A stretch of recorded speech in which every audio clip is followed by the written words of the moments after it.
Hello. Oh, yeah.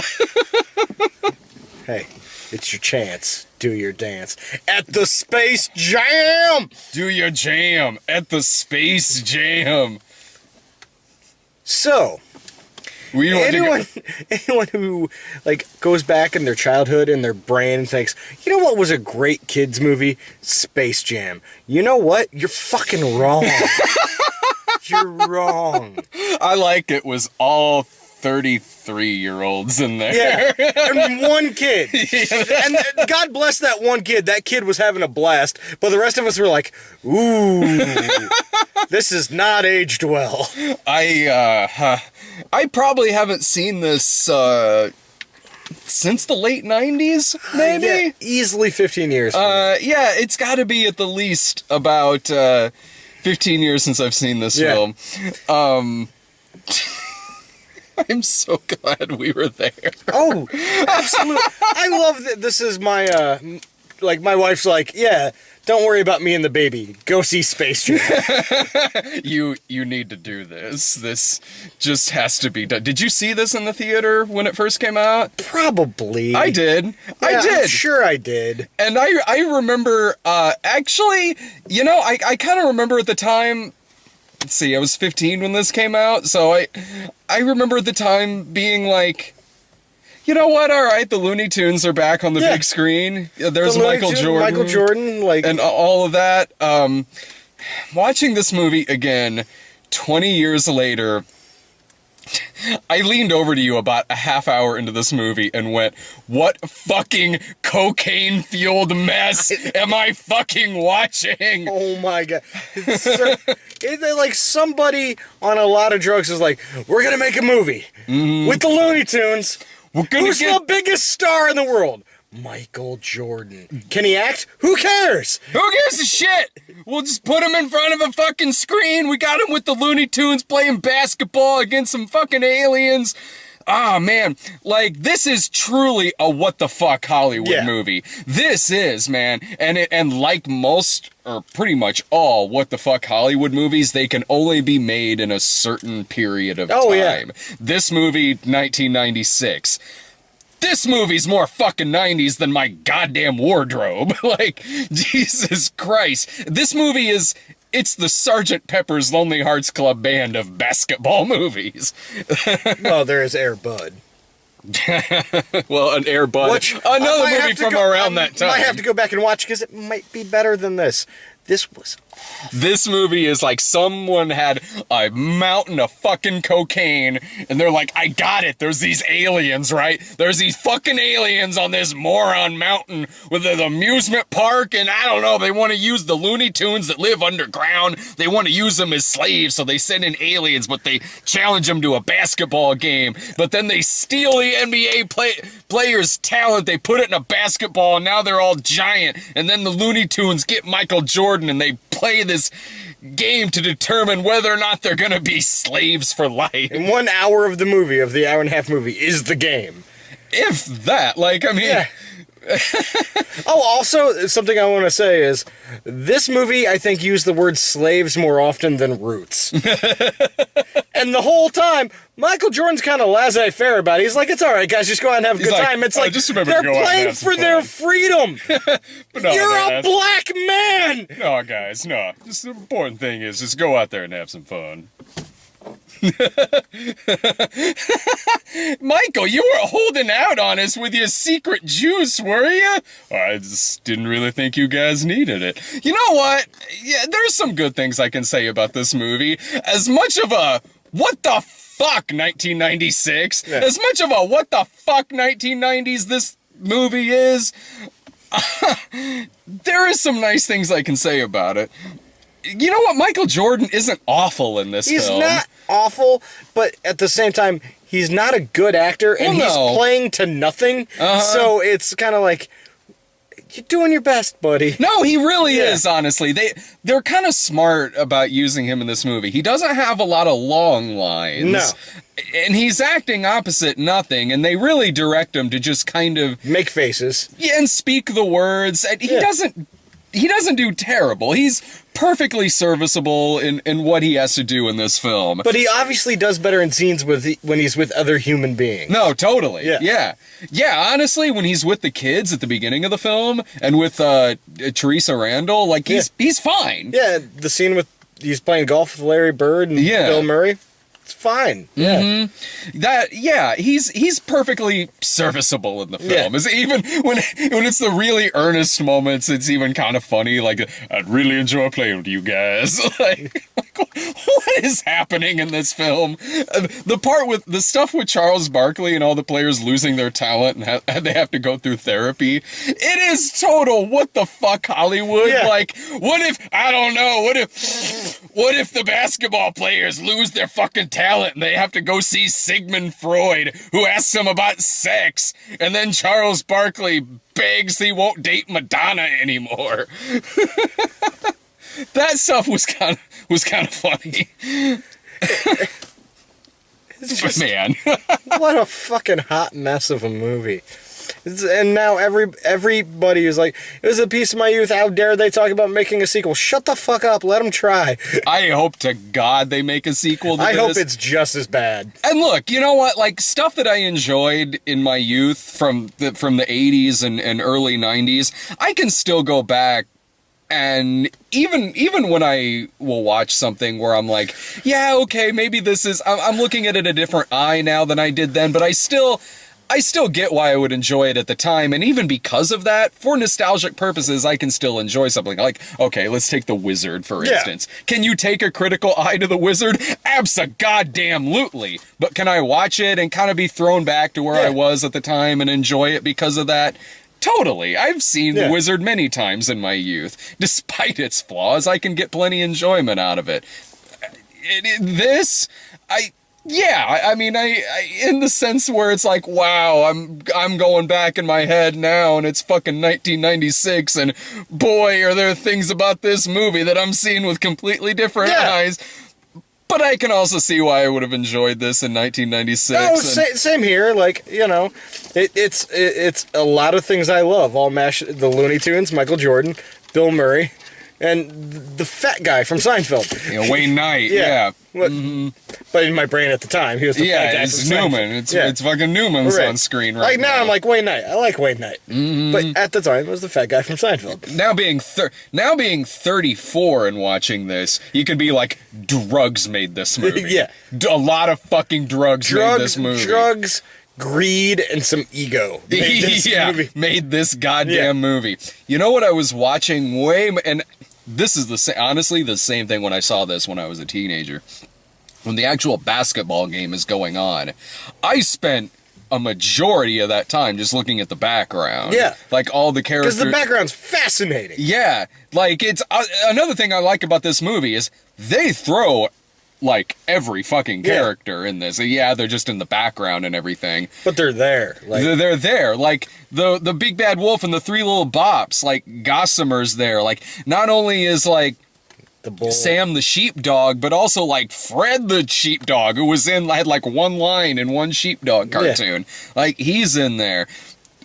But I don't know if, who did you? Oh, the bull. Yeah, the bull. The witch. The witch. Yeah.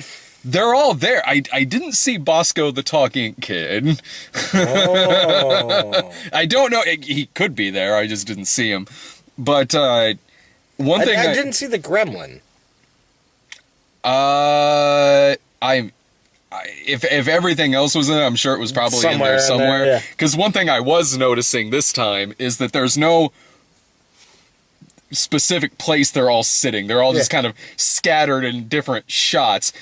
And there's even, so like in one part, like maybe like Gossamer might be sitting there. And then in another shot, okay, maybe now he's sitting by the bench. It gets to the point where the characters are repeated in the same shot. Yeah. There was one shot towards the end where Claude the cat is in there 3 times in a single shot. They only had so many characters, you know? For 1 shot! Why design something new? Just, fuck it, we're towards the end of the movie. Claude the cat, there's 3 of them now in the same shot. Fucking kids won't know, it's just a cat. Oh, I noticed. I know. So did I. No, I like that. I like that the Scottish guy that Bugs Bunny was playing golf with, Yeah. and the one was in there a few times. No, it's just weird. And it's like, they're like, okay, so the main characters, we're going to try and shade them real nice so they blend in with the other characters. But at the same, and then the background artist is like, fuck it, I don't care where your light's coming from. It's just like Michael Jordan standing there with like a light obviously shining down on his head when they filmed him, but they drew in a light right behind him, and it's like, but no. Were you having trouble following? And maybe it's because I was mostly kind of watching the background. Did you get a sense that there was really any choreography in this basketball game going on? No. Like, I know you gotta condense, like, a full basketball game into just, like, a sequence in this movie, but this really is just a lot of shit going on between dynamites blowing up, and, you know, there are funny gags in there. Yeah. Like, it's funny when they're all, like, injured on the bench, and Foghorn Leghorn is just a roasted chicken sitting on with a fucking IV hooked up to it. I did still get a few laughs out of this movie. As much of a fucking product of its time does not even begin to cover this movie. Yeah. It really doesn't. It's like, Which makes it so fascinating. it's like such product placement that it's like they don't even try and hide it. I mean, it's not like, here's a big poster for shit. They just made up lines. Like, let's go get a Big Mac. All right, we're going to pick up some Wheaties, get you some Gatorade, we'll pick you up a Big Mac on the way. And Michael got paid for every person that went and saw the movie because of that.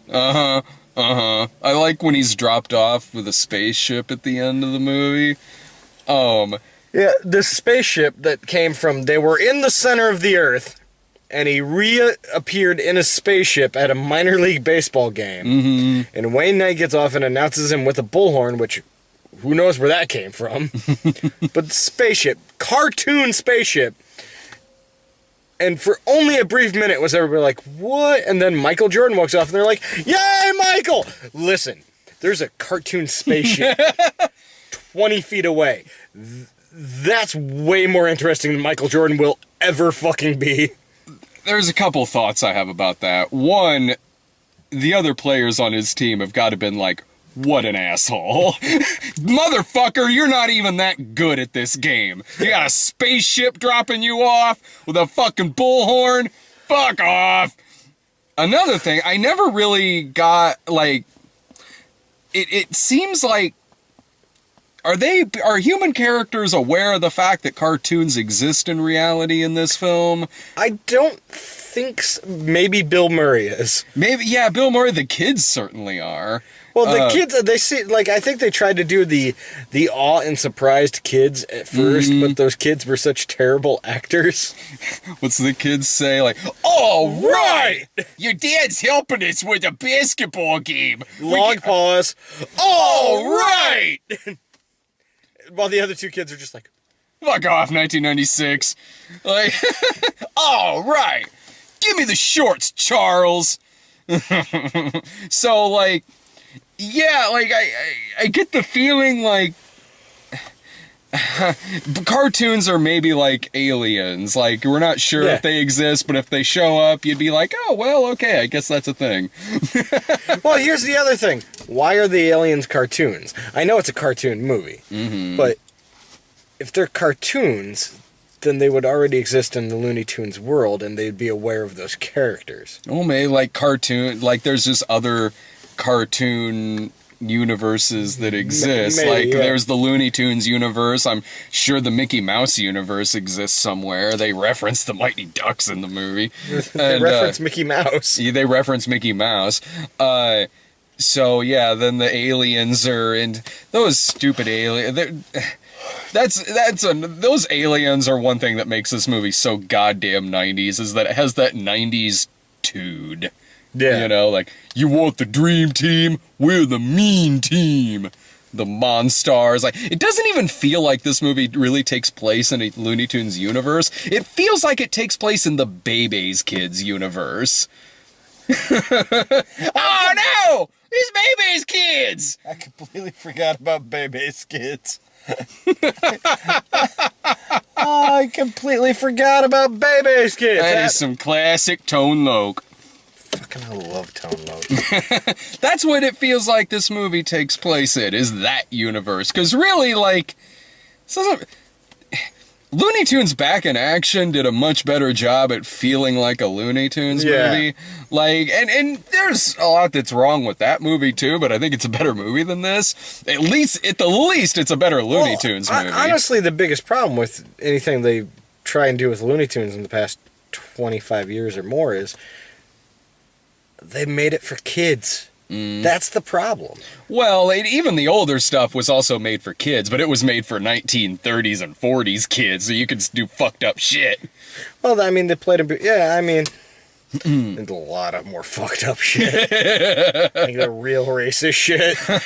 Well, yeah, the wartime cartoons too. Like, oh yeah, like you could get away with so much then, man. Like those old, Looney Tunes is. And that's probably part of why I when I saw this movie in the theater for the first time, that I was just psyched to see Bugs Bunny. But you and I were huge Looney Tunes fans. Still am. Kids. Yeah. I still am. Like, Looney Tunes is, in terms of the cartoons that I watched in my youth, Looney Tunes was the main one. Like, yeah, of course I watched the 80s cartoons, like He-Man and all that stuff that we watched together. Looney Tunes was always on, what was it, like TNT or some shit? Like ABC. Yeah. They would Nick just at show Night. like a straight hour and a half of Looney Tunes. Yeah. Like, and I had them all on tape. Like, I would tape them off of TV. Looney Tunes, as far as cartoons go, Looney Tunes was by far and away what I watched the most. I still watch just like hour blocks of Looney Tunes. So between, as far as the movies go, like Space Jam and Looney Tunes Back in Action, Looney Tunes Back in Action it feels more like a Looney Tunes movie. Like, yeah, they're doing stuff in this, like, Elmer Fudd getting injured by the ramp and Wile E. Coyote blowing up and all that. And it's nice to see, like, the one-time characters in the background, like, hell, like the Hillbillies make an appearance in this. But Looney Tunes Back in Action, and yeah, that movie does have problems. Like, I would really like to see just an all-animated Looney Tunes movie without the live-action stuff thrown in there. But the Timothy Dalton stuff was great in that film. That just, to me, just kind of felt more like a Looney Tunes film than this. This feels like it's 1990s Looney Tunes with 90s attitude, and we're gonna get Michael Jordan and sell some shit. It was very rad. The opening credit sequence, like, what the fuck? The opening credit sequence is so long. Yeah, the opening credit sequence looks like a fucking, like, 90s Sega CD commercial. Oh, they put in, like, 10 minutes of Michael Jordan's, like, fucking basketball history. And it's all, like, grainy TV footage. And it's like, this looks like garbage on a big screen. Fuck, like, why man. are you even doing this? Yeah. Just be like, Michael Jordan, greatest basketball player who ever lived. Blah, blah, blah. Present day. It looks like it's the kind of, like, effects and font that you used at the time to sell video games. Yeah. It really is. It looks like someone's just gonna scream at you like, "What, you want Space Jam? What are you waiting for? Nintendo to make one?" They did. Well, yeah, with a video game of this? There was a Space Jam video. Oh, yeah. It was a direct, like, NBA Jam clone, but it was watered down, and it was just Michael Jordan and the characters from the Toon Squad. Nice. Were there parts of this movie where you kind of wished you were watching basketball instead? Yeah. Honestly, there's parts of every movie that I wished I was watching basketball instead. Hoosiers. Man, wouldn't Hoosiers be great if one of the characters just pretended to cut off his own finger? Started drinking lard from Marlon Brando's ass. Filled his mouth full of tinfoil. I don't mind that movie, honestly. Basketball? Yeah. I like basketball. I like basketball. Shit, we called Nick Little Bitch for years This because is of that true, movie. because he looks like Dean Bakar. Oh, I hope they do a 30th anniversary re-release. So we can refresh our memory in 10 years? Absolutely, because I ain't watching it again. There's a lot of what the fuck Hollywood movies that I can sit down and like still kind of have a good time watching, like Sergeant Pepper for one. This is I'm good with an every 10-year refresher on this. Honestly, I think I'll be okay if I never see this again. There were everyone just kind of strolled out of that theater, you know, like they were all our age. But everyone was just kind of like, that's something we did. Yeah, we did this. We let this happen. It's a Wednesday. I have to work in the morning. Space Jam, son. Pump up the jam, yeah. Like I believe I can fly. I'm gonna be a basketball player, Dad, and then I'm gonna play baseball. Whoa, slow down there, son. Let's have dinner first. I believe I can fly. Credits. There was a couple people sitting behind us who were like, man, I did forget how great that movie is. Like, you are lying to yourself, bro. I believe me, there was a lot of stuff I love for nostalgic reasons. Yeah, absolutely. This is not one of them. Well, I can still kind of get a kick out of this for nostalgic reasons. I don't love it. Man, I forgot how much I loved Mighty Ducks 3. Mighty Ducks 3? Fuck that. I'll still watch the first one, though. Why do they need Mighty Ducks 3? They won the fucking Olympics in the second one. Who cares if some kids at a boarding school are giving you shit? The Olympics. It was like the kids of junior. International. It was supposed to be the Olympics. Who gives a shit if it's been Mighty Ducks 3 if these fucking boarding school kids are giving you shit? But if I'm not mistaken, in the third one, one of the bad kids is played by, is it Seth Rogen? Somebody. Really? Yeah. He was one of the bad kids in Donnie Darko. No, maybe it's not Seth Rogen. It's someone of note is one of the bad kids in Mighty Ducks 3 for like, it's just like a background kind of character where you're like, huh. I don't know. Like one That's of those, a question for, one of those, I don't remember. Yeah, I don't remember either, but it's one of those things where it's like, go back and watch Pump Up the Volume and you're like, yeah. Is that Seth Green with a mustache and a mullet? It is. That is Seth Green with a mustache and a mullet. And Pump Up the Volume? I was saying he would have been like 12, 13. I'm pretty sure Seth... That would have been around when he did It. He would have been about 12, 13, something like that. God, I can't remember. It's been a while since I've seen Pump Up the Volume. It's a good movie. I love Pump Up the Volume. Why did this get a 20th anniversary? Because they knew people would come see it. Yeah, we came to see it. But at the same time, it's like, okay, Breakfast at Tiffany's, don't care. From Here to Eternity, don't care. Space Jam. Whoa. Hold the phone, son. Fucking Space Jam? Yeah. Pump up that jam. Yeah. No, that's what it is. It's just like, all right, so some people come see Breakfast at Tiffany's.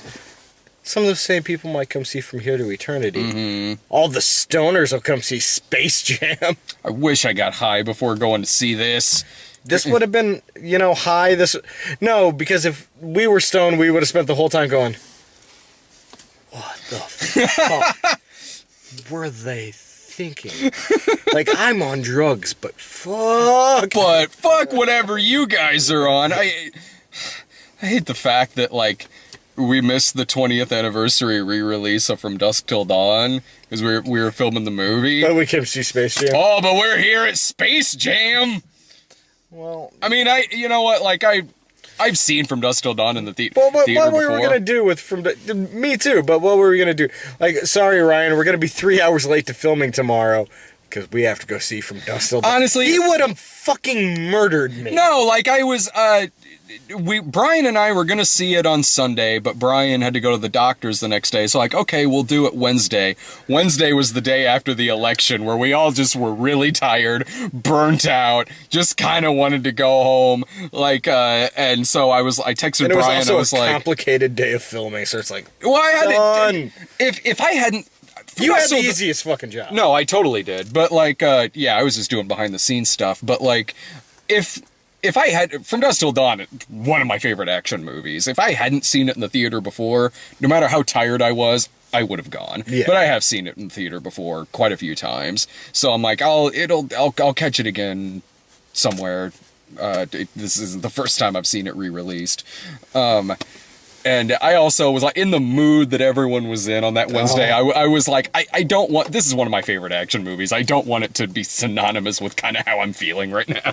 That day, in the morning, Patrick, our first assistant director, and Ryan got a text very early in the morning that just said, "God damn it, Patrick, there better be fucking donuts." Mm-hmm. And they both thought it was me, but it was Ed Glazer. The nicest, most polite man on earth was like, "Bring me some fucking donuts." That's how bad last Wednesday was. You can see the behind the scenes video. It's on the site. Any final thoughts about Space Jam? It's fucking Space Jam. Spoiler alert, it's still Space Jam. You just might be looking at it with slightly different eyes than in 1996. Yeah, it's not as good as I remembered. And I didn't remember it being that good. Yeah. Honestly, yeah, once it kind of wore off in 1996 of seeing Bugs Bunny on the big screen, I remember even kind of a year later, honestly, being like, that was weird. Yeah. That was something that happened. Well, it's just like, and they've never done anything else like that. There's no fucking Mickey Mouse and Brett Favre football movie. I want that fucking movie. Give me that goddamn thing. That would be a remake of Mickey and the Beanstalk, and he's the giant. All right, no, I'm done. I probably have diapers to change. Yeah, mine. See ya. They're filthy. Hey Dave, you want to mention that one thing we forgot? Do you want to mention that horrifying 3D Wayne Knight animation when he got blown up? Oh my god! Forgot about that. It was like Lawnmower Man quality. It's so bad. It's like, why are his arms square? You know what it looked like? It looked like the Who's Your Daddy video game. Like the horrifying like baby and the dad running through the house. Only it's Wayne Knight in 1996 getting blown up because he was flattened by some fucking aliens. The fuck? The fuck 1996? Bye.